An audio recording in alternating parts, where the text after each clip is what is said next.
এই সম্পদ যাদের আছে বাপ আর মা, আপনি দেখেন বাপটা মারা গেছে, ছেলেদের ভিতরে টেনশন হচ্ছে কেন? যারা গোসল দিতে এসছে, গোসল যারা দিতে এসছে টেনশন করছে, ছেলে মানে বৌমারা টেনশন করছে। ছোট বউটা বলছে দেখো তোমার বাপের কোমরের চাবিটা যেন তোমার বড় বার হাতে না যায়। বড় বউটা বলছে দেখো, স্বামীকে বলছে তোমার বাপের কোমরের চাবি যেন তোমার ছোটবার হাতে না যায়। কোমরের চাবিতে কি আছে ভাই আল্লাহ জানেন না? ক্যাশ বাক্সের কি চাবি, ওই চাবি টেনশন হচ্ছে। গোসল যারা দেবে তারা পেরেশান, চাবি কার কাছে দেই। আহা, আমরা শুধু বলছি ছেলের ভবিষ্যৎ করে যাচ্ছি, আমার ছেলেটার ভবিষ্যৎ করে যাই, আমি যা করি করি অন্তত ছেলেটা সুস্থভাবে থাকুক, এটা সবার কামনা, ঠিক কিনা ভাই? সবারই ইচ্ছা আমার ছেলেটা ভালো হয়ে থাকুক। তবে আমি সকলের কাছে অনুরোধ করব, মায়ের এক ফোঁটা দুধের ঋণ আপনি কোনোদিন সহ্য করতে পারেন, আপনি শোধ করতে পারেননি আর পারবেন না। মা, এই জন্য তো আল্লাহ রাসূল বলেছেন তোমার মায়ের খেদমত করো, মায়ের সেবা করো, মায়ের সেবা করো। মায়ের কদম তলে সন্তানের দ্বার জান্নাত রয়েছে। জোরে বলুন না সুবহানাল্লাহ। আর যুবক ভাইরা যা দাঁড়িয়ে আছেন একটু বসেন, বসলি তো বলবো, না বসলে আমি কি শোনাবো? বসলে বলবো, তাড়াতাড়ি বসে, বসে যান, একটু জোরে তাকবীর দেন, নারী তাকবীর। ওর আল্লাহ একটু জোর হবে না? নারী তাকবীর। মা জননী, মা জননী, মা জননী গো, মা জননী, মা জননী, মা জননী গো, মা জননী, মা জননী, মা জননী গো, মা জননী, মা জননী, মা জননী গো। নিরালাতি একা একা আমি কেঁদে যাই, মামা বলে কাঁদি আমি বালিশ ভিজে যাই। নিরালাতি একা একা আমি কেঁদে যাই, মামা বলে কাঁদি আমি বালিশ ভিজে যাই। ও মা তুমি একটুখানি ডাকবে বলো, ডাকবে বলো, ডাকবে বলো, মা জননী, মা জননী, মা জননী গো, মা জননী, মা জননী, মা জননী গো। নারী তাকবীর। মা, মা একটা শব্দ। পৃথিবীতে আমরা যারা আছি, যাদের মা না, বাড়িতে গেলে মায়ের দেখা নাই। সোনার ভাইরা আমার, আমি মুসাফফর, আমারও মা বিদায় হয়ে গেছি, আব্বাও বিদায় হয়ে গেল। অনেকের মা নাই, অনেকের আব্বা নাই। তাই মনে রাখবি না, আমি মুসাফফর গভীর রজনীতে যখন বাড়িতে যেতাম, আমার মা আমাকে ডেকে বলতো, সকাল হয়ে বলতো, বাবা তোর গাড়ির লাইটটা যতক্ষণ আমি না দেখি ততক্ষণ আমি মা ঘুমাতে পারি না। আমি মাকে একদিন জিজ্ঞাসা করলাম, মা, ও মা তুমি কি ঘুমাও না? আমার মাথায় হাত বুলিয়ে বলেছিল, বাবা যতক্ষণ পর্যন্ত গাড়ির লাইটটা না দেখে আমি মা ঘুমাতে পারি না। আমি মুজাফফর আজও বাড়িতে যাব, যদি রাত 1টা-2টোর সময় বাড়িতে আমি যাই, বলুন আমার জন্য কি আর মা ছাড়া কেউ কি আমার জন্য জেগে থাকবে? জেগে থাকবে? বিবি থাকবে না? থাকবে না। পরীক্ষা করে দেখবেন। আপনি কলকাতায় যাচ্ছেন, মাকে বললেন না, মা ঠিক বৌমাকে জিজ্ঞেস করবে ছেলে কোথায় গেল, ওই যাই গেছে কলকাতায়, কখন ফিরবে, কখন ফিরবে? বৌমা বলতে চাইছে না, বারে বারে জিজ্ঞেস করে, ওই 8টার দিক ফিরবে।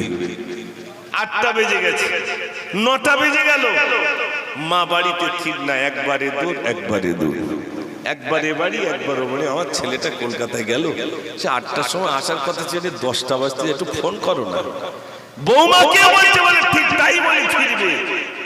মা থাকতে পারে না, এই জন্যই তো মা সন্তানের জন্য দোয়া করবে, তো বিদ্যুতের থেকে আরো দ্রুত গতিতে মায়ের দোয়াটা সন্তানের জন্য কবুল হয়ে যায়। জোরে বলুন না সুবহানাল্লাহ। আমরা যারা গার্জিয়ান আছি, আমরা সন্তানদের জন্য বাজে দোয়া করব না। বাপ মা দোয়া করবে, অনেকে দেখবেন বাপ মা সন্তানের জন্য দোয়া করে, খানায় পড়, তুই লরি চাপা পড়, তোর মরণ হয় না, এরকম বলে না? বলে না? বলে এরকম দোয়া করবেন না। মক্কা শরীফের একজন ইমাম তিনি বলছেন আমার মা আমার জন্য দোয়া করেছিলেন। আমি যখন অন্যায় করতাম, বাড়িতে দুষ্টুমি করতাম, আমার মা আমাকে বলতে, যা আল্লাহ যেন তোর মক্কার ইমাম বানিয়ে দেন। আমার মা আমার জন্য বদদোয়া করেছেন, সেই বদদোয়ায় আল্লাহ আমার মক্কার ইমাম বানিয়ে দিয়েছেন। জোরে বলুন না সুবহানাল্লাহ।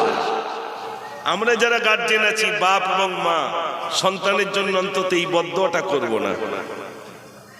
যখনই বদদোয়া ভিন্ন দোয়া করবো, ওই মুখ থেকে বেরিয়ে গেল মানে কে শুনতে পেয়েছে? জোরে বলেন। আল্লাহর অন্তরে উদয় হলেও আল্লাহ শুনতে পাবেন। এই জন্য দেখেননি কত বাপ কত মা তার সন্তানের মরা মৃত্যু লাশ দেখছে, কত কখন না জানি বদদোয়া করেছে। কত মানুষ কত বাপ দোয়া করছে, তুই একটু খানায় পড়িসনি, তুই নদীর তলায় পড়িসনি, তোর একটু মরণ হয় না, এই হয় না সেই হয় না। এই দোয়া করা যাবে না। কখনো জবান থেকে বাপ মা এই ধরনের কথা বলবো না।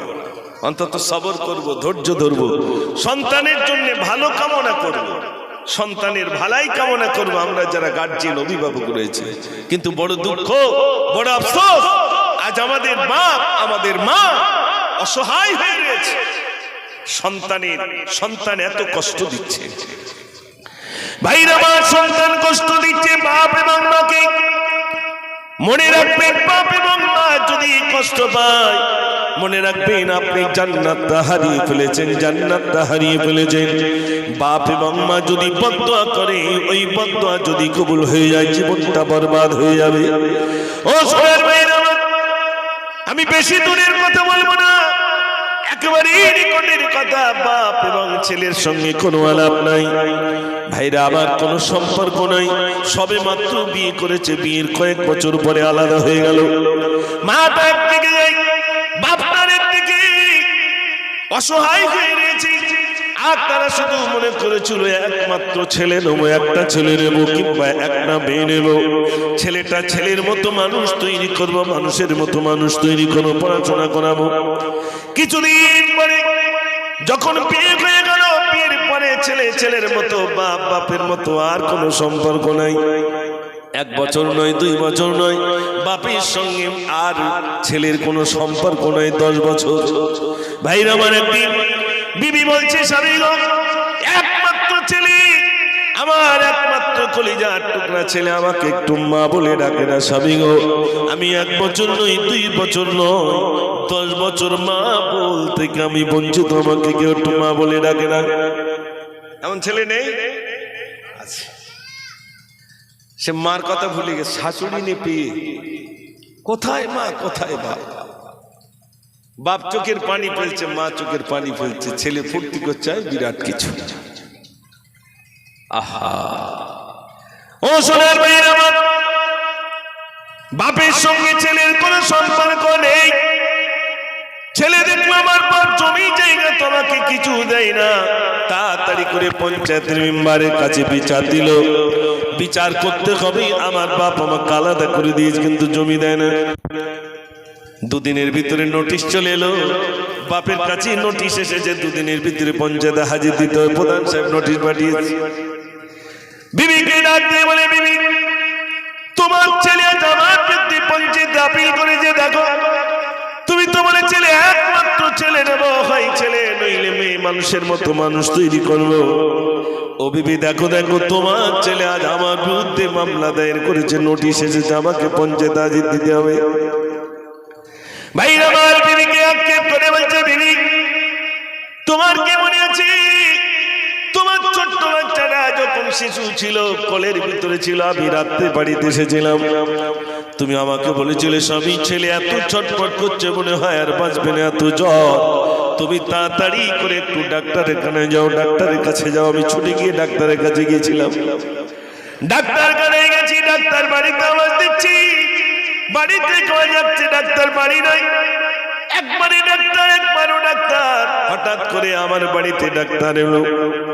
হঠাৎ করে দেখলাম মসজিদের মুয়াজ্জিন সাহেব বলছেন, আসসালাতু খায়রুম মিনান নাওম। ভোর হয়ে গেছে। ডাক্তার যদি আমার বাড়িতে এলো, আমার ছেলেটাকে দেখি, ডাক্তার বলেছিল তাড়াতাড়ি হসপিটালে নিয়ে যাও। আমি হসপিটালে নিয়ে গিয়েছিলাম। বেডে শুইয়ে দিয়ে যখন নিচে চলে এসেছিলাম, তুমি আমাকে বলেছিলে স্বামী তোমার পায়ে রক্ত জমাট বেঁধে গেল কেন? আমি বললাম জানি না। তুমি তাড়াতাড়ি করে চায়ের দোকান থেকে একটু গরম পানি এনে ওই রক্ত জমাতে দিয়েছিলে, রক্তটা সরে গিয়ে দেখা গেল নখ নাই, নখ উল্টে গেছে। আমি জানি না। ছেলের মহাব্বতে ছুটে ছুটে ডাক্তারের কাছে গিয়েছিলাম, কখন বুকে লেগেছিল, কখন পড়ে গিয়েছিলাম, কখন নখ উঠে গিয়েছিল, আমার কোনো হুঁশ ছিল না।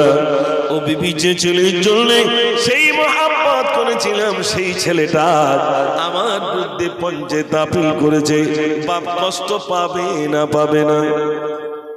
কথা বলেন, কত কষ্ট। আহা, বাপ মরে গেছে, গোসল দেওয়ার লোক নেই। মাটা মারা গেছে, গোসল দেওয়ার লোক নেই। কে দেবে গোসল? বরং ফোন করে বলে দিচ্ছে বাপের বাড়ি, ওমা তুমি যেন এসো না, আমার শাশুড়ি বলো করোনায় মরে গেছে। ফোন করে মানা করে দিচ্ছে। কার মানা করছে ভাই? নিজের মার, নিজের বাপটা ফোন করে বলছে খবরদার এসো না, আর যদি আসো 3-4টে মাস্ক পরিয়ে এসো। যদি আসো 3-4টে মাস্ক পরিয়ে এসো, দূর থেকে দেখে চলে, আমিও মরিছি আর তোমরাও মরবা।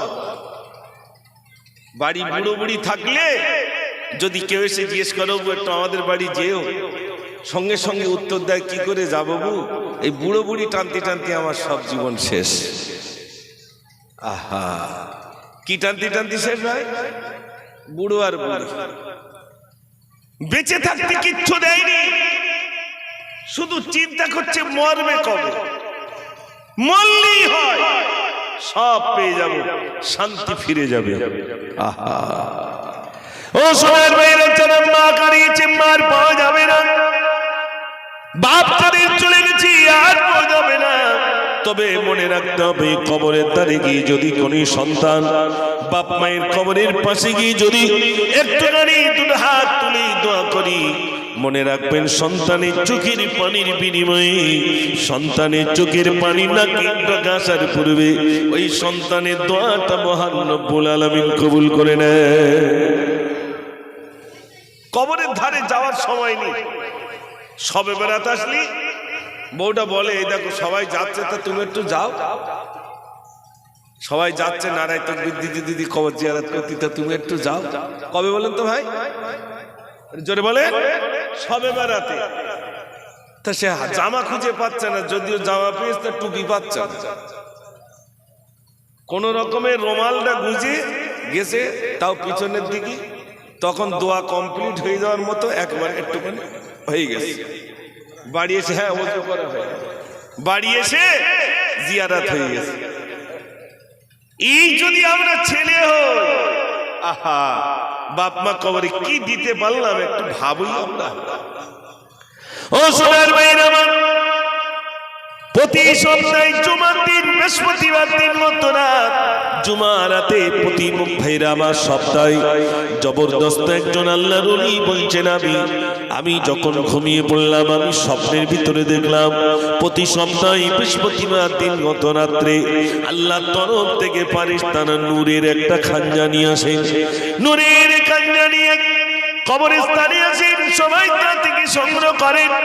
যারা সেগুলো নিয়ে যান তাদের কবরটা হয়ে যায় আলোকিত। আমি নজর করে দেখলাম কবরস্থানের ভিতরে কিছু মানুষের কবরগুলো সব নূরে ভরপুর আলো জ্বলছে, আর কিছু মানুষের কবরগুলো সব অন্ধকার হয়ে রইল। আল্লাহর ওলি বলেন, আমি জিজ্ঞাসা করলাম স্বপ্নের ভিতরে তোমাদের কবরগুলো অন্ধকার কেন আর ওদের কবরগুলো আলোকিত কেন?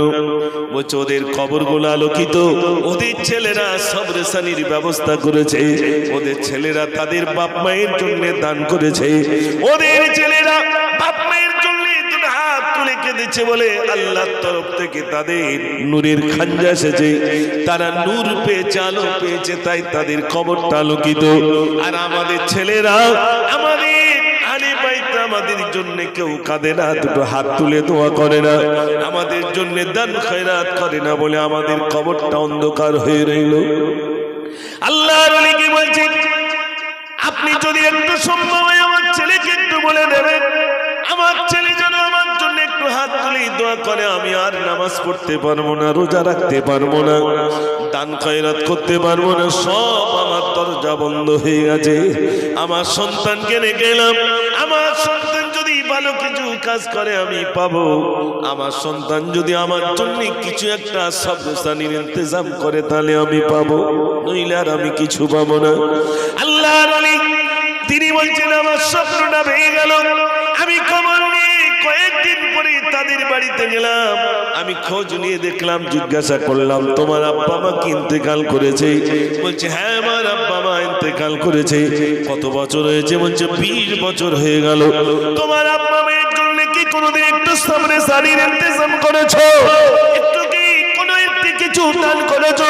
তোমার আব্বা মায়ের নামে কি একটু কোরআন শরীফ তেলাওয়াত করেছো? বলছে না, সময় পাই না, বিল্লাসে এত চাপ, বেচাকেনা এত হয়, আমি সময় পাই না। এমন ছেলে আছে না নাই? সময় পাচ্ছি না ভাই, একটু কবরস্থানে যাব, সে সময়টাও নেই। তার মানে মনে করছে আজরাইল আইলে ফিরে যাবে, এরকম একটা ভাব দেখায়, যেমন সময় নেই। আছে না ভাই? নামাজ পড়তে বলি, বলে ভাই যাবো, তুমি বলতেছো এত ব্যবসায় জড়িয়ে গেছি, একটু আজান দিলি মসজিদেও যেতে পারছি, এত ব্যবসায় জড়িয়ে গেছে মসজিদ পর্যন্ত যেতে পারছে না। ও সোনার ভাইরা আমার, আল্লাহর ওলি বললেন তোমার আব্বা মায়ের জন্য তোমরা কি একটু সামনে সারির ইন্তজাম করেছো না? তাড়াতাড়ি করে কিছু অর্থ দিলেই নেন, আমার আব্বা মায়ের জন্য আমি উৎসর্গ করলাম, দান করলাম, গরিবদেরকে দিয়ে দেন, আর একটা সাবরে সালির ইন্তজাম করেন। আল্লাহর ওলি বলেন আমি এইগুলো করার পরে তারপরে সপ্তাহ দিন আমি দেখলাম, বৃহস্পতিবার দিন মতো রাত্রে দেখলাম সবাই নূরের খাঞ্জা থেকে নূর নিয়ে নিল। আমি নজর করে দেখলাম গত রাতে যাদের অন্ধকার কবরটা ছিল তাদের কবরটা পুনরায় তাদের আলোকিত হয়ে গেছে। জোরে বলুন সুবহানাল্লাহ। নারে তাকবীর। সন্তান আজকে এই যে ইন্তজাম করছে, আব্বা মা পাবে না? মা পাবে না? মা পাবে, বেশক পাবে। ও ভাইরা আমার, এটা তো একদিনে চললে নয়। সন্তান হিসেবে আমার একটি হক রইল, বাপের প্রতি আমার একটি হক রইল, মায়ের প্রতি আমার হক রইল। আমি কতটা হক আদায় করতে পারলাম? মনে রাখবেন, বেশি বেশি বেশি বেশি করে মায়ের জন্য দোয়া খৈরাত করা, দান করা, মায়ের নামে মায়ের জন্য দোয়া করা, 5 ওয়াক্ত নামাজ পড়া। আল্লাহ রাব্বুল আলামিন বলছে বান্দা তোর মাকে ডেকে নিলাম, আব্বাকে ডেকে নিলাম, তুই এই বলে দোয়া কর, রব্বিরহামহুমা কামা রাব্বায়ানি সগীরা। জোরে বলুন না সুবহানাল্লাহ। আরে আমার বান্দারে তুই বলে দোয়া কর, তোর আব্বাকে ডেকে নিলাম, তোর মাকে আমি ডেকে নিলাম। আরে বান্দারে আমি ডেকে নিয়েছি, তবে শোন বান্দা তুই বলে দোয়া কর, তোর বাপ মায়ের জন্য তুই বলে দোয়া কর, আমি আল্লাহ তাদের তোর দোয়াটা আমি মঞ্জুর করে নেব, কবুল করে নেব। ও সোনার ভাইরা, আজ আমার এই ভাইজানেরা মা জননীকে হারিয়েছেন বলে গরিব মানুষ, তারপরে একটা সবার ইন্তজাম করেছেন মাকে কেন্দ্র করে। আমার মা বিদায় হয়েছে, কিছু না পারি অন্তত 100 মানুষ কি 150 মানুষের মুখে অন্য কিছু দেব, খেতে দেব, কিছু হলে আমাদের গান মিলাদের ব্যবস্থা করব, জলসা দেব, সবরসানি করিয়ে দেব। আপনারা দেখেছেন আজ যে মানুষটা আমার পরে আসবে, জানাকে আপনারা আমরা সবাই প্যার করি, মহব্বত করে ভালোবাসি, জনাব আলা হযরত মাওলানা আবুল কালাম সাহেব, কিছুদিন পূর্বে তিনি অসুস্থ হয়েছিলেন, আমরা সবাই দোয়া করেছিলাম, করেনি ভাই? মসজিদে মসজিদে দোয়া হয়েছিল, মাদ্রাসায় মাদ্রাসায় দোয়া হয়েছিল। এত বড় একজন আন্তর্জাতিক মানের বক্তা, জানার বক্তব্য শোনার জন্য মানুষ লালায়িত, ছোট থেকে আর বড় পর্যন্ত সবাই জানার বক্তব্য সর্বদাই শ্রবণ করেন। কোথায় স্টেশনে ভাইরা আমার যারা ভিক্ষুক তারা পর্যন্ত তার নসিহত গুলো শ্রবণ করেন, ক্যাসেটে বাজান। এমন বক্তা তিনি ছিলেন, অসুস্থ হয়েছিলেন, সারা জায়গায় তার জন্য দোয়া খায়ের ইন্তজাম হয়েছিল, হয়েছিল না হয়নি? সব জায়গায় হয়েছে। কিন্তু কিছু নিন্দুক তার বিরুদ্ধে বিরাট কিছু মন্তব্য করেছেন। কিন্তু দেখেন আল্লাহ রব্বুল আলামিন তাকে সুস্থ করে দিলেন। আল্লাহ রব্বুল আলামিন তাকে আবার মাইকে বলার সুযোগ বক্তা হিসেবে আবার কবুল করে নিয়েছেন। একটু জোরে বলুন না সুবহানাল্লাহ। আল্লাহ পারেন না? পারেন না? পারে। আল্লাহ পারে অসুস্থকে সুস্থ করাতে পারেন, অন্ধকে চোখ দেখাতে পারেন কে? আল্লাহ। এই জন্য মন্তব্য করা অনুচিত। কেন মন্তব্য করব? মানুষ অসুস্থ হয়ে গেলে তার জন্য দোয়া করব। যদি কোনো মানুষ ইন্তেকাল করে, ইন্তেকালের পরে তার বিরুদ্ধে কোনো মন্তব্য না করা, কোনো মন্তব্য না করা, বরং তার ভালো কিছু প্রশংসা করা, মানুষটা ভালো ছিলেন, আলহামদুলিল্লাহ। ও সোনার ভাইরা আমার, এই জন্য আজ যিনি আমাদের থেকে বিদায় হয়েছেন, আপনার গায়ের মানুষ এখানে অনেকেই এসেছেন, উপস্থিত হয়েছেন। আমার ভাই জানেন আম্মা জান বিদায় হয়ে গেলেন। সবাই খাস করে দোয়া করবেন আল্লাহ রাব্বুল আলামিন যেন আমার ভাই জানেন মা জননীর কবরটাকে নূরে ভরপুর করে দেন। সবাই বলেন আমিন। দুরূদ শরীফ পড়েন আল্লাহুম্মা সাল্লি আলা মাওলানা মুহাম্মদ ওয়া আলা আলি সাইয়্যিদিনা।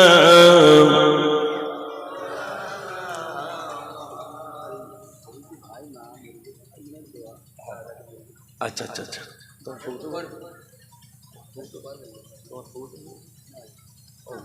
আচ্ছা আচ্ছা, মাশাআল্লাহ।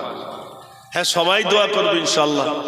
আজকে আমি ভাবছিলাম জলসা হবে কিনা, আমি আরো ফোন করলাম সে আমাদের মহাশয়ের কাছে, জি যে হবে কিনা, তো নিয়তটা কত খাঁটি দেখেন না, হবে ইনশাআল্লাহ, আল্লাহ করিয়ে নিচ্ছেন, ঠিক কিনা ভাই? যতক্ষণ কোনো অসুবিধা নেই। পানিটাও তো আল্লাহর রহমত নাকি? পানিটা আল্লাহর রহমত, সবই আল্লাহর হুকুম। আল্লাহর হুকুম ছাড়া কোনো কিছুই হয় না। এই সব থেকে বড় জিনিস সেটা হলো খাঁটি নিয়ত। এই নিয়ত আলহামদুলিল্লাহ, আল্লাহ যেন এই জলসাকে কবুল করেন। সবাই বলুন আমিন, জোরে বলুন আমিন। আমি আজকে সত্যিকারে খুব আসতে পেরে খুব ভালো লাগছে। আমি খিদিরপুরে অনেক আগে একবার এসেছিলাম, আমার মনে রয়েছে, যে এই মক্তবে এই মসজিদটার এখানে এসেছিলাম, তখন প্রায় মনে আনুমানিক 10-15 বছর আগে হবে ওই রকম। আর আল্লাহ আজ আমাকে এখানে এনেছেন। আমি এসেছি তো আমার কাগজ ধরিয়ে দিয়েছে, সে বাচ্চা ছেলে আর মেয়ের মানে মা ছেলের গজলটা একটু বলতে হবে, যেহেতু মা চলে গেছে। আর ওই সম্পর্কে তো গজলটা এমনি তো ভালো লাগবে, স্বাভাবিক। এখন অনেক যুবক ভাইরা এসেছেন, যদি শুনতেই চান একটু বসলেই আমি শোনাবো ইনশাআল্লাহ। তবে একটু তাকবীর জোরে দিতে হবে, নারী তাকবীর। এরকম জোর আরেকটু জোর হবে না, নারী তাকবীর। মাশাআল্লাহ মাশাআল্লাহ। আমি আজকে সব থেকে আনন্দ আমার সত্যিকারের অন্তরের ভিতরে, আমি এত খুশি হয়েছি যে মামা সাহেব যখন বলেছেন যে আমাদের জনাব আলহাজ হযরত মাওলানা আবুল কালাম সাহেব হুজুর সুস্থ হয়ে গেছেন, তিনি জলসা করছেন, আমি শুনে আমার মনটা এত ভালো লাগছে। বারবার জিজ্ঞেস করছি সুস্থ হয়ে গেছেন তো, যে হ্যাঁ তিনি সুস্থ হয়ে গেছেন। ভালো লাগে না? লাগে না? তানার বক্তব্যগুলো, আমরা তো তখন শিশু, তখন তানার বক্তব্য শুনেছি, যদিও এখন একসঙ্গে বিভিন্ন জায়গায় জলসা করেছি, তারপরেও মনে তো একটা যন্ত্রণা আছে। একজন মুরব্বী বয়স্ক মানুষ, তানার জ্ঞানের জায়গায় আমরা একেবারে শিশু। আল্লাহ তানাকে সুস্থ করে দিকে কামনা আমরা করি না ভাই? আলহামদুলিল্লাহ। যতদিন থাকবেন আল্লাহ যতদিন তানাকে রাখবেন, যেন আমাদের মাঝে দ্বীনের কথা, কোরআনের কথা, হাদিসের কথা যেন তানার মুখ থেকে আমরা শুনতে পাই। সবাই বলুন আমিন। আল্লাহ তানাকে যেন আরো সুস্থতা দান করেন। সবাই বলুন আমিন। সবাই একটু তাকবীর জোরে দেন।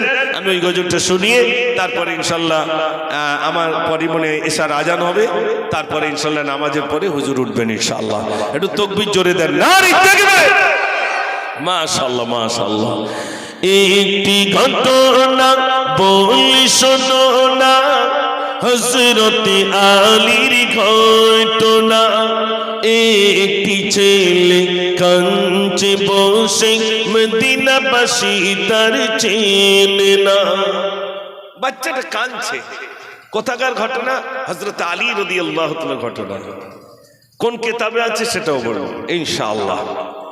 তুই বাচ্চাটি কাঁদছে, তো মদিনার যুবকেরা ছুটে যায়, বাচ্চা তুমি কাঁদছো কেন? মদিনাবাসী ছুটে এলো, ও গো ছেলে তুমি বলো না, কাঁদছো তুমি এমন করে, কি বেদনা শোনাও না। কোথা থেকে আজ এসেছো তুমি, তোমার নাম কি বলো না। সত্য কথা বলিতে হবে, নইলে মোরা যাব না। এ বাচ্চা তুমি কাঁদছো কেন, কি হয়েছে? ছেলেটা উত্তর দিচ্ছে, ছেলে বলে মদিনাবাসী ওই দাঁড়িয়ে মোর জননী। আমার মা ওই দাঁড়িয়ে রয়েছে, আমাকে ফেলে চলে যাচ্ছে, তাই আমি কাঁদছি। মদিনার যুবকেরা ছুটলে, মহিলা তোমার ছেলে কাঁদছে, তুমি কোথায় যাও? মহিলা বলছে, কোথায় আমার ছেলে? বলছে, ওই তো কাঁদছে। বলছে, ওটা আমার ছেলে না। মদিনার যুবকেরা ছেলের কাছে জিজ্ঞাসা করছে, আয় ছেলে তুমি কাঁদছো কেন? ছেলে বলছে, ওই আমার মা চলে যাচ্ছে। তো মদিনার যুবকেরা মহিলার কাছে গেল, জিজ্ঞাসা করছে, আয় মহিলা তোমার ছেলে কাঁদছে, তুমি কোথায় যাও? মহিলা বলে মদিনাবাসী ছেলে বলতে কিছুই নাই, বিয়ে হইলে ছেলে হবে, বিয়ে তো আমার হয় নাই। আমার বিয়ে হয়নি তো ছেলে কি করবো, ছেলে আমার না। মদিনার যুবকেরা বলছে, চল তো থানায় নিয়ে যাই। থানায় নিয়ে যাচ্ছেন, বোঝানোর জন্য বলছি, সেখানে একজন বিচারক বসে রয়েছেন, আসাদুল্লাহিল গালিব হযরতে আলী রাদিয়াল্লাহু তাআলা। একটু জোরে বলুন না সুবহানাল্লাহ। বিচার নিয়ে গেছেন কার কাছে? হযরত আলীর কাছে। নিয়ে গিয়ে বলছে, হুজুর, বলছে বলো। সালাম দিয়ে হযরতে আলী শুনুন এদের ঘটনা, হর মানিয়া এসেছি তারে, মহিলা ছেলের যাতনা।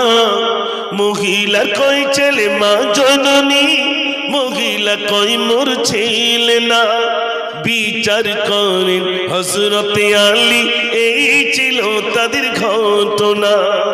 হুজুর, এই ছেলেটাকে বলছে মা, আর মহিলা বলছে ও ছেলে আমার না। আমরা কেউ বিচার করতে পারছি না, হুজুর আপনি একটু বিচারটা করে দেন। বিচারটা শোনেন। হযরত আলী মিডিলে বসেছেন, একদিকে ছেলে একদিকে মহিলা। হযরত আলী প্রথমে ছেলেটাকে জিজ্ঞেস, আয় ছেলে বলো তোমার অভিযোগ বলো, বাবা কি হয়েছে বলো। হযরতে আলী বলেন, এবার এ ছেলে তুমি সত্য বলো, ওই মহিলা কি কই তোমার, সব ঘটনা খুলে বলো। ছেলে বলে, খোদার কসম উনি তো হলেন মা জননী, কেমনে ছেড়ে থাকবো আমি, কে কোলে মোর নেবে। আমি আল্লাহর কসমকে বলছি। ছেলেটা বলছে, হুজুর ওই মহিলা ওটা আমার মা। হযরত আলী এবার মহিলাকে বলছে, মহিলা বলো তোমার অভিযোগ।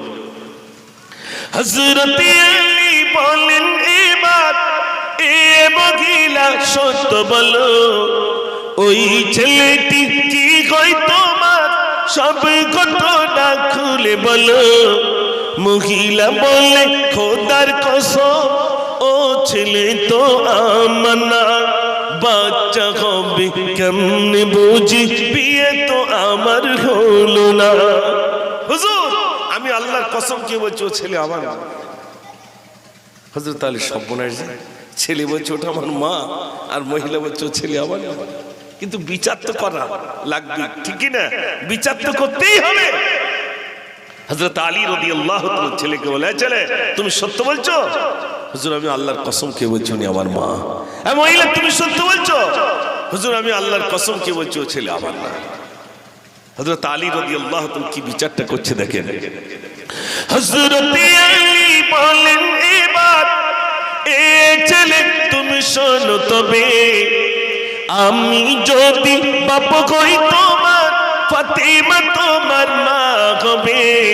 কান্না তুমি বন্ধ করে বলো তো তুমি রাজি হবে হাসান হোসেন ভাইজান হয়ে সঙ্গী হয়ে খেলতে হবে জোরে বলুন না সুবহানাল্লাহ হযরত আলী বলছে রে বাবা আমি আলী যদি তোমার আব্বা হই ফাতেমা যদি তোমার মা হয় হাসান আর হোসেন যদি তোমার ভাই হয় তোর কোন দুঃখ আছে বাবা ছেলেটি উত্তর দিচ্ছে ছেলে বলি হযরত আলী চাই না আমি ওই জননী ওমার দরকার নেই তাহলে দরকার কার পিতা হবেন হযরত আলী ফাতেমা হবেন মা জননী হাসান হোসেন ভাইজান হবেন নানাজি হবেন এখুনি বাদশাহ দিগের বাদশাহ নবী তানার কলিজা মা জননী জোরে বলুন সুবহানাল্লাহ আমার কোনো দুঃখ নেই আজ থেকে আমি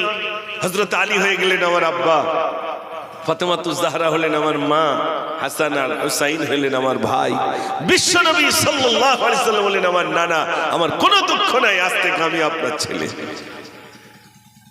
হযরত আলী বললেন মহিলা চলে যাও বিচার হয়ে গেছে ছেলেটা আমার ছেলে করে নিস তুমি চলে যাও মহিলা বলেন আসাদুল্লাহ ওয়ালি দুজন এসেছি একটাকে ছেলে করে নিলেন আর আমাকে তাড়িয়ে দিচ্ছেন আমাকে একটা আপনার বাড়ির কুটুম বানিয়ে নেন হযরত আলী বললেন না না তুমি চলে যাও বিচার হয়ে গেছে মহিলা তুমি চলে যাও মহিলা বারে বারে বলে হুজুর কান্না সহ্য কি হযরত আলীর বাড়ির মেহমানতি ওই ছেলেটাকে ছেলে করে নিয়েছেন আমাকে একটা আপনার বাড়ির সদস্য করে নেন কুটুম করে নেন বারে বারে বলাই হযরত আলী রাদিয়াল্লাহু তাআলা বললেন তাহলে এক কাজ করো হ্যাঁ মহিলা তাহলে তুমি এক কাজ করো এই মাত্র যে ছেলেটাকে আমি ছেলে করে নিলাম ওই ছেলেটির সঙ্গে আমি তোমাকে বিয়ে দেব বিয়ে দিয়ে পুত্রবধূ অর্থাৎ বৌমা করে আমার বাড়িতে আনবো বলো বলো তুমি কি রাজি আছো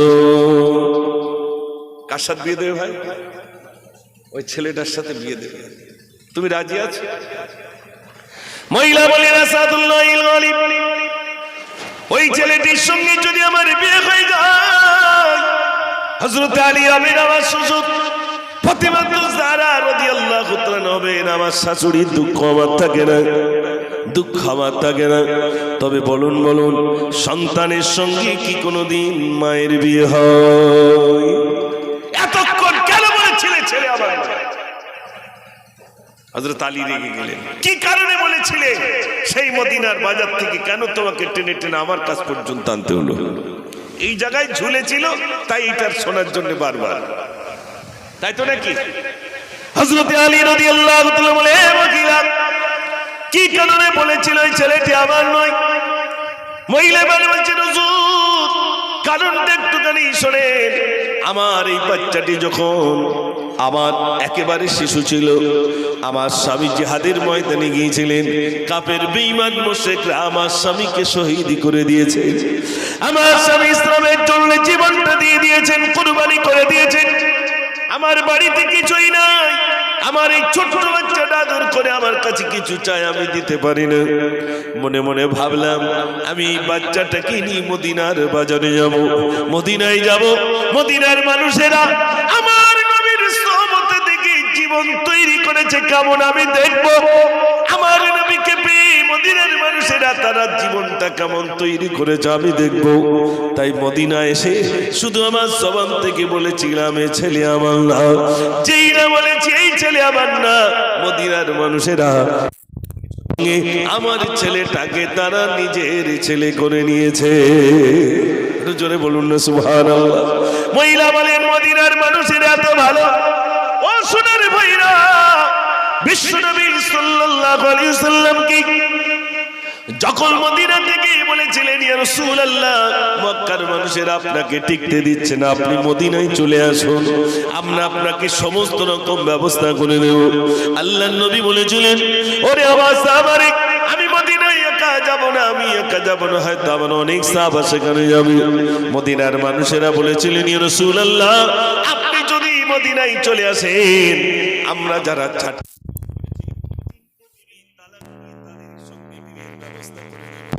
আমাদের যাদের 10 বিঘে জমি 9 বিঘে জমি তাদেরকে দিয়ে দেবো আসুন ইয়া রাসূলুল্লাহ এইজন্য আল্লাহর নবী বলেছেন মদিনার কোন জিনিসকে তোমরা খারাপ বলো না খারাপ বলো না আল্লাহর নবী বলে করেছেন, মক্কার জন্য ইব্রাহিম আলাইহিস সালাম দোয়া করেছেন, আর আমি নবী আমি মদিনার জন্য দোয়া করে দিলাম। একটু জোরে বলুন না সুবহানাল্লাহ। ভাইরা, আমি এতক্ষণ এই ছোট্ট একটি গজল বলার জন্য এত দূর, মনে আজানের সময় হয়ে গেছে নাকি? আচ্ছা আচ্ছা, আবার শেষ হলে তারপর আজান দেবে। আচ্ছা, সবাই আমার যুবক ভাইরা, এই মানে বর্ষার ভিতর দিয়েও আপনারা যে এসে বসেছেন, আলহামদুলিল্লাহ খুব ভালো লাগছে। সব মানুষ তো এখন হজ মক্কায় যাচ্ছেন, কেউ মদিনায় যাচ্ছেন, কেউ মক্কায় যাচ্ছে না ভাই? মদিনায়ও যাচ্ছেন, মক্কা শরীফও যাচ্ছেন। আমরা যখন 2008 সালে গিয়েছিলাম, তো মদিনার এবং মক্কা এই দুটো জায়গায় যাওয়ার জন্য এয়ারপোর্ট থেকে, এখন তো কলকাতা হজ হাউসে গিয়ে ছেড়ে দিতে হয়, তখন এয়ারপোর্টের ভিতরে মানে এয়ারপোর্টে ছেড়ে দেওয়ার জন্য মানুষ সবাই যেতেন। তো এয়ারপোর্টে গেলে ওই কভারে যদি 5 জন থাকে কি 6 জন সে সময় ছিল, তো তাদের জন্য একটা কেতাব দেওয়া হতো। কেতাবটার নাম ছিল ফাজাইলে হজ, মানে হজের ফাজাইল। এই ফাজাইলে হজ, তার ভিতরে কিছু কথা উল্লেখ ছিল, আমি কেতাবটা আজও আমার বাড়িতে রেখেছি। মদিনার বুকে হাজী সাহেব এখন হজ করতে গেলে প্রায় 3.5 থেকে 4 লাখ টাকা খরচ, 3.5 থেকে 4 লাখ টাকা খরচ এখন। আর আগে 2100 রিয়াল ফিরিয়ে দিত এয়ারপোর্ট থেকে, এখন সেটাও দেয় না। 2100 রিয়াল মানে এখন বর্তমান প্রায় 50,000 টাকা বর্তমান, আর সেখানকার 2100 টাকা। আর আমাদের ইন্ডিয়ার কত টাকা ভাই? 50,000 টাকা। আর আরবের তার বেশি 2100 টাকা মাত্র। তো যাই হোক, 23.5 টাকা এখন রিয়াল, 23.5 টাকা, আবার কখনো 25 টাকা হয়, কখনো 24 টাকা হয়, 1 টাকা সমান। জি, তখন এই টাকাটা ফিরিয়ে দেওয়া হতো, এখন আর ফিরিয়ে দেয় না। তো ভাই, আমার বলার উদ্দেশ্য হলো, ফাজাইলে হজ নামক কিতাবের ভিতরে উল্লেখ রইল, হাজী সাহেব হজ করতে গেছি, মক্কা শরীফ গেছেন, হজ সমাপ্ত করেছেন, এবার মদিনায় চলে গেলেন। মদিনায় চলে যাওয়ার পরে স্বপ্নের ভিতরে দেখছেন কে যেন আমাকে বলছে মদিনা থেকে বেরিয়ে যাও, কে যেন আমাকে বলছে মদিনা থেকে বেরিয়ে যাও, বেরিয়ে যাও। আমার ঘুমটা ভেঙে গেল, আমি একজন হাজী সাহেবের দ্বারস্থ হয়ে গেলাম। ও হাজী সাহেব, আমি গভীর রজনীতে স্বপ্ন দেখলাম, কে যেন আমাকে বলছে তোমরা মদিনা থেকে বেরিয়ে যাও। বলছে তুমি কি কোনো অন্যায় করেছো? বলছে না, আমি কোনো অন্যায় করি না, অন্যায় করি নাই। ভালো করে মনে করো, তুমি কি কোনো অন্যায় করেছো? কোনো অন্যায় করি না, তবে একটা অন্যায়ের কথা আমার মনে পড়ে। কি অন্যায় করেছো? বলছে মদিনার বাজার থেকে একটা লেবু কিনেছিলাম, ওই লেবুটা ছাড়িয়ে একটা শুধু গালে দিয়েছিলাম, আর বলে ফেলেছিলাম মদিনার লেবু টক। কিসের জন্য তুমি মদিনার লেবু টক বলেছ? মদিনার কোন জিনিসকে খারাপ বলতে নেই, যে মদিনা আমার রাসূল শুয়ে রয়েছে, ওই মদিনার মাটিগুলো ধন্য, ওই মদিনার কাকরগুলো ধন্য, ওই মদিনার গাছগাছালিগুলো ধন্য। আমার নবী শুয়ে রয়েছেন বলে মদিনার বালিগুলো পর্যন্ত ধন্য হয়ে গেছে। জোরে বলুন না সুবহানাল্লাহ। মদিনাতুল মুনাওয়ারা, মসজিদে নববী শরীফ, আজও পর্যন্ত মসজিদে নববী শরীফ এত বড় করা হয়েছে, এখন এক ইমামের পিছনে 10 লক্ষ মানুষ নামাজ আদায় করতে পারবে। জোরে বলুন না সুবহানাল্লাহ। কত মানুষ ভাই? 10 লক্ষ মানুষ এক ইমামের পিছনে নামাজ আদায় করতে পারবে, কারুর কষ্ট হবে না। সব প্লেয়ার থেকে এসি, সারা পৃথিবীতে সব থেকে বড় এসি প্ল্যান্ট, সেটা হলো মদিনাতুল মুনাওয়ারা। জোরে বলুন না সুবহানাল্লাহ। সেই মসজিদে নববী শরীফ এখন বড় করা আছে, যেটা অরিজিনাল ছিল, ছোট ছিল, আলহামদুলিল্লাহ সেটা সেইভাবেই আছে। আপনার নবী সরকারে দো আলম, তিনি সবুজ গম্বুজের নিচে আরাম করছেন। বলার উদ্দেশ্য বলতে বলতে, ওই যেহেতু ওই গজলটা বলতে বলতে আমি এদিকে চলে এলাম। আপনারা জানেন এখানে আপনার শামিল হয়েছেন, আমি সকলের কাছে অনুরোধ করব, আল্লাহ পাক যদি অর্থ দেন, একবার যাবেন মদিনাতুল মুনাওয়ারা দেখবেন, কাবা বাইতুল্লাহ দেখবেন, চোখটা জুড়িয়ে যাবে। আল্লাহ, পৃথিবীর সর্বশ্রেষ্ঠ দুটি জায়গা, একটা হলো কাবা বাইতুল্লাহ, আর একটা হলো মদিনাতুল মুনাওয়ারা। জোরে বলুন না সুবহানাল্লাহ। আল্লাহ যেন আমাদের প্রত্যেকের দিদার নসিব করান, সবাই বলুন আমিন।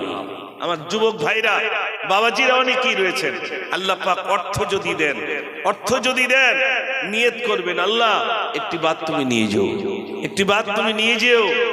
আল্লাহ পাকের কাছে কাঁদুন, বলুন আল্লাহ পাক তুমি আমাকে একবার নিয়ে যেও।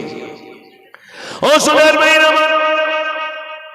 আমি গোড়ার দিকে চলে যাই, যেহেতু মা চলে গেছি দুনিয়া থেকে, মাকে কেন্দ্র করে আজ সুন্দর ইন্তেজাম সর্বসানীর ব্যবস্থা করেছেন। আমি সকলের উদ্দেশ্যে বলবো, মা যাদের আছি তাদের খেদমত করুন, আর মা যাদের নাই প্রতিদিন নিয়ত করুন, প্রতি সপ্তাহে জুমার নামাজ পড়ে আমার মা বাপের কবর অন্তত একটু জিয়ারত করে আসবো, দুটো হাত তুলে কাঁদবো। কিছুই না জানেন, সূরাতুল ফাতিহাটা পড়ুন, অর্থাৎ আলহামদুলিল্লাহি রাব্বিল আলামিন, এই সূরাটা কমপ্লিট করুন। সূরা ইখলাস পড়ুন কয়েকবার, সূরা ইখলাস পড়ুন, অর্থাৎ কুল হুয়াল্লাহু আহাদ, এই সূরাটা কয়েকবার পড়ুন। ভাইরা আবার কয়েকবার দুরূদ শরীফ পড়ে দুটো হাত তুলে মা বাপের জন্য দোয়া করুন। প্রতি সপ্তাহে করুন, সপ্তাহে ভাইরা আমার জুমার দিন জুমার নামাজ পড়ে মা বাপের কবরটা জিয়ারত করুন। যদি মা বাপের কবর জিয়ারত করতে পারেন, ওই মা কবরে সেই সন্তানের জন্য রুহানি দোয়া করতে থাকবে। একটু জোরে বলুন না সুবহানাল্লাহ। মাও দোয়া করতে থাকবে কবরে শুয়ে শুয়ে, আর আমরা সেই কবর মুখ হইনি। মানুষ না মরলি কবরে যায় না, আর শবে বরাত না আসলি যায় না। নিয়ত করেন প্রতি সপ্তাহে যাবো ইনশাআল্লাহ, বলুন না ইনশাআল্লাহ। জি, দূর থেকে জিয়ারত করুন, ওই কবরটা দূরে আছে, 5টা মিনিট, বেশি সময় তো না। জুমার নামাজ পড়ে আসছেন, কবরের ধারে, বাপের কবরের ধারে, মার কবরের ধারে একটু কাঁদুন। আমি যদি না যাই তো আমার ছেলেটা যাবে বলে মনে হয়? ও জানে আমার বাপ যায় না, তো আমি কি করতে যাব? তো বাপ মরলি ছেলেও যাবে না, তা আমার ছেলেটাকে হাত ধরে নিয়ে যেতে, চল তোর দাদুর কবরের ওখানে যাই, একটু জিয়ারত করে আসি। তো ছেলেটাকে নিয়ে গেলেন, তার মানে ছেলেটাকে প্রশিক্ষণ দিচ্ছেন। ওই ছেলেটা শিখলো, আমার বাপ, আমি দেখেছি নিজ চোখে আমার দাদুর কবর জিয়ারত করতে, অতএব আমি ছেলে, আমি আমার বাপের কবরটা জিয়ারত করব, মায়ের কবরটা জিয়ারত করব। এটা শেখাতে হবে না, হবে না ভাই? শেখাতে হবে। প্রতি সপ্তাহে যান, কবরস্থানে যান। যদি কোরআন শরীফ জানা থাকে একটু কোরআন শরীফ পড়ুন, পাশে পড়ুন, বাপের কবরের ধারে একটু পড়ুন, মার কবরের পাশে একটু পড়ুন। সূরা ইয়াসিন তেলাওয়াত করুন, সূরা ওয়াকিয়া তেলাওয়াত করুন, সূরা মুলক তেলাওয়াত করুন, সূরা রহমান তেলাওয়াত করুন। একটু সময় গেছে, একটু দাঁড়িয়ে দাঁড়িয়ে কবরে পড়ুন, পড়ুন। ও সোনার ভাইরা আমার, জান্নাতুল বাকি, জান্নাতুল মুআল্লা, কত কবর, কত সাহাবায়ে কেরাম আজমাইনগণ যেখানে শুয়ে রয়েছেন ভাইরা আমার, যেখানে জান্নাতুল বাকিতে শুয়ে রয়েছেন হালিমাতুস সাদিয়া রাদিয়াল্লাহু তাআলা, ফাতিমাতুজ জাহরা রাদিয়াল্লাহু তাআলা শুয়ে রয়েছেন, কত সাহাবায়ে কেরাম আজমাইনগণ শুয়ে রয়েছেন, হযরত উসমান গনি রাদিয়াল্লাহু তাআলা শুয়ে রয়েছেন।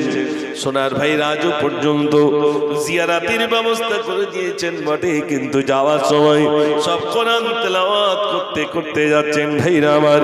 আমাদের কবরগুলো, আমাদের মা শুয়ে রয়েছে, আমাদের আব্বা শুয়ে রয়েছে, কবরস্থানটা যেন জঙ্গলে ভরপুর হয়ে যেমন আছে না নাই? ও হুজুর এসেছেন, মাশাআল্লাহ। আচ্ছা হুজুর এসে গেছেন, একটু তাকবীর দেন, নারে তাকবীর, আর একটু জোরে দেন, নারে তাকবীর। জনাব আলহাজ হযরত মাওলানা আবুল কালাম সাহেব হুজুর, জোরে বলুন জিন্দাবাদ, নারে তাকবীর। মাশাআল্লাহ, মাশাআল্লাহ। তিনি জি আজ আমাদের মাঝে উপস্থিত হয়েছেন, তার মুখ থেকে আমরা আলোচনা শুনবো ইনশাআল্লাহ। এসব পরে আযান হবে না? আমি শেষের দিকে, আমি তো গজল বলিনি, অনেক যুবকরা এসেছেন, একটা দুটো বলবো ইনশাআল্লাহ। দেখি শুনতে যদি চান আওয়াজ দেখি, নারে তাকবীর, আর একটু জোরে দেন, নারে তাকবীর। দুরূদ শরীফ, আল্লাহুম্মা সাল্লি আলা মাওলানা মুহাম্মদ ওয়া আলা আলিহি।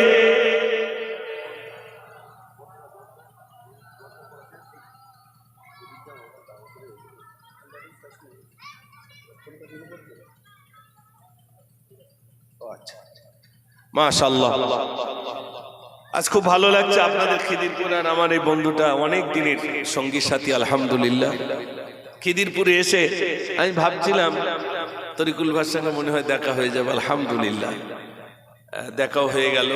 এবং সব থেকে আনন্দের সেটা হলো আমাদের জনাব আল্লাহ হযরত মাওলানা আবুল কালাম সাহেব হুজুর, তিনি সুস্থ হয়ে আবার আমাদের মাঝে যে ফিরে এসেছেন, নসিহত করার আল্লাহ সুযোগ করে দিয়েছেন, তো আরো বেশি আমরা আনন্দিত, ঠিক কিনা ভাই?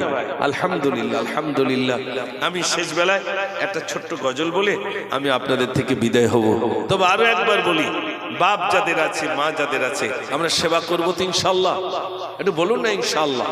জি, চেষ্টা করবেন। আচ্ছা আচ্ছা, তো আমি বলছিলাম বাপ আর মা যদি জীবিত থাকে খেদমত করুন, যতটুকু পারেন সম্ভব হয় আপনি চেষ্টা করুন। বাপ আর মাকে আমি কষ্ট দেব না। এই যে এরকম ঘরোয়া জলসায় এসেছি, এরকম একটা জলসায় গিয়েছিলাম আমাদের জয়গ্রামের দিকে, মানে মালঞ্চর ওপারে জয়গ্রাম বলে একটা, তো সেখানে গেছি। তো আমাকে বারবার বলছে হুজুর একটু চলুন আমাদের বাড়িতে। তা আমি গেছি, গিয়ে আমাকে দেখাচ্ছে হুজুর আমার এই ঘরটা দেখছেন, একটাই খাট আছে, ওটা আমার মায়ের জন্য। আমার মা উপরে থাকে, আমরা নিচেই থাকি, আমার সন্তানাদিরা সব আমরা নিচেই থাকি, আমরা স্বামী স্ত্রী নিচেই থাকি। আমাদের জীবনে সব আমার মাকে উঁচু জায়গায় রাখবো, আমরা সন্তানেরা নিচু জায়গায় থাকবো। একটু জোরে বলবেন না সুবহানাল্লাহ। প্যার করে না করে না? আমি তানার মায়ের হাত থেকে পান খেয়ে এসেছি, মিথ্যা কথা বলছি না ভাই। সে মায়ের দোয়া পাবে না তা আমরা পাবো? সে মায়ের দোয়া পাবে না? পাবে না? পাবে। মা দোয়া করবেন, বলছে হুজুর আমার এই মা বসে আছে, শোনেন আমি কোনোদিন বাড়িতে খাট কিনবো না, কিছু কিনবো না, যতদিন আমার মা হায়াতে রয়েছে আমার মাকে উঁচু জায়গায় রেখে দেব। বাপ নাই, মাটা আছে, বলে মা আমাদের সব, যা কিছু করি আমার মা। এইরকম মা, তিনি তো সন্তান পেয়ে আনন্দিত। 4টে ছেলে 4 রকম আমাদের। ছেলে মা বলে না, ছেলে ডাকে না মাকে, মাকে তিরস্কার করে, কোনো কিছু চাইলে দূর করে দেয়। ঠিক মৃত্যু মানে বাপটা বয়স হয়ে গেছে, ছেলের কাছে চেয়েছিল বাবা কোথায় যাচ্ছ? আমি একটু চৌমাথায় যাচ্ছি। আব্বা আমার জন্য একটু মিষ্টি এনো তো বাবু। পাশ থেকে বৌমাটা বলছে পায়খানা করলে পরিষ্কার করবে কেন? বুড়ো বয়সে আর মিষ্টি খাওয়ার শখ জেগেছে, বলে না বলেন? বুড়ো বয়সে আমার মিষ্টি খাওয়ার শখ জেগেছে। বৌমাটা আনতে দিল না। কখন দিল? গালে এবার ঘড়ঘড়ানি আওয়াজ। ফোন করে চাই দেখো তোমার বাপ মনে আর বাঁচবে না, তা সে মিষ্টি খাতি চেয়ে এবার একটু লেস। কখন আনতে বলেছ ভাই? হ্যাঁ, ঘড়ঘড়ানির আওয়াজ। এইবার বলতে একটু নিয়ে এসো মিষ্টি। মিষ্টি যদিও আনলো, আব্বা তুমি সেই মিষ্টি খাবে বলেছিলে, এনেছি। বাপ চোখ আর এদিক যায় না, ওদিকে যায় না, বাপ আর কিছুই বলতে পারলো না। তাই বাপ একটা মনে মনে বলল, খোকা গালে আর ক্ষমতা নেই, গালে আর ক্ষমতা নেই। যদি এবার অন্য দিক দিয়ে একটু বুঝে টুঝে দিতে পারিস, দেখ সেই দিক দিয়ে দিয়ে। তার মানে বুঝতে পেরেছেন তো? হ্যাঁ, সামনে আর আমার ক্ষমতা নেই। এই জন্যে যাদের বাপ আর মা বেঁচে রয়েছে একটু খেদমত করুন। আসুন মার কাছে। মা কোন অসুবিধা হচ্ছে? তুমি ভালো আছো তো মা? মাথায় একটু তেল দিয়ে দেন। মা দিত না ভাই? সেই মায়ের মাথায় একটু তেল দিয়ে দেন, মায়ের পাটা পরিষ্কার করে দেন। মাকে প্যার করুন। মা সন্তানের জন্য একটু শুধু নেক দোয়া করে দেবে, আর সন্তানের কিছুই লাগবে না। সন্তানের জন্য মায়ের দোয়া আলহামদুলিল্লাহ আল্লাহ আরশ পর্যন্ত কেঁপে যাবে। মা দোয়া করবে তো দোয়া কবুল হয়ে যাবে। জোরে বলুন না সুবহানাল্লাহ। তাই আমি জীবনে অনেক গজল লিখেছি, মা নিয়েও লিখেছি। মধুর চেয়ে মধু খরা একটি কথা, মা মায়ের ঘেরা মুক্তি তোমার ভুলতে পারি না। মানে জাগাত এই জীবনে তার যে কিছুই নাই, মায়ের মতো স্নেহ